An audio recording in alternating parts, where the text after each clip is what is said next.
नमस्कार, आप देख रहे हैं द हिंद 24 न्यूज और मैं हूं आपके साथ साक्षी निर्वाण। आइए नजर डालते हैं आज की कुछ खास खबरों पर। अमरोली पुलिस ने गांजे की तस्करी का पर्दाफाश करते हुए एक व्यक्ति को गांजे के जत्थे के साथ गिरफ्तार किया।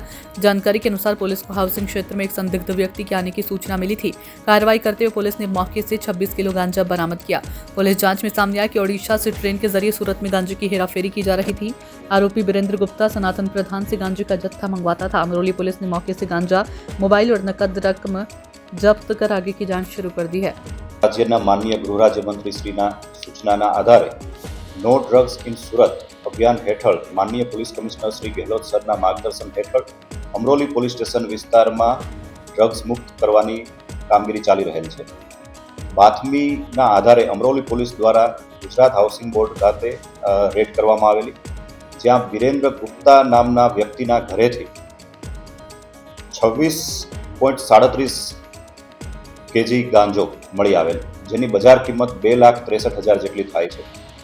આ ગાંજો વિરેન્દ્ર ગુપ્તા સનાતન શંકર પ્રધાન નામના વ્યક્તિના ત્યાંથી મેળવેલો। શંકર પ્રધાન મૂળ ઓરિસ્સાનો રહેવાસી છે અને ઓરિસ્સાથી ટ્રેન મારફતે આ ગાંજો લાવતો હોવાની હકીકત જણાઈ આવેલ છે। હાલમાં બંને આરોપીને એરેસ્ટ કરી લેવામાં આવેલ છે અને કાયદેસર કાર્યવાહી હાથ ધરવામાં આવેલ છે।